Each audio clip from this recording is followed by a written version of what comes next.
Lionga qarshi bir-bir o'ynayotgandik. Messini zaxiraga oldim. Tizzasida muammo bor edi. U mendan norozi bo'lib, mendan so'rashing kerak edi. Gvardiola ham avval mendan so'rardi dedi.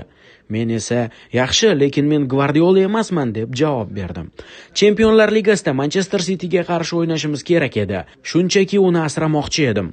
Chunki yaqindagina jarohatdan qaytgandi. O'yindan keyin klub rahbarlaridan biri oldimga kelib, "Nega uni zaxiraga olding? Park de Prensga kelgan muxlislar nima uchun pul to'lashni bilasanmi? Ular Messi, Neymar va Mbappeni 90 daqiqa ko'rish uchun kelishadi" dedi. Men bo'lsam, muammo nimada? Lionni yutdik-ku derdim. Ijtimoiy tarmoqlarni-ku gapirmasa ham bo'ladi. Argentinaliklar, Barselona muxlislari va Messining personal muxlislari meni yeb qo'yishayotgan edi. O'shanda mehmonxonada yashardim.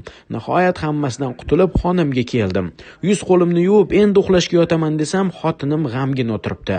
"Ahvoling yaxshimi?" deb so'radim. U menga qarab shunday dedi: "Nega Messini zaxiraga olding?"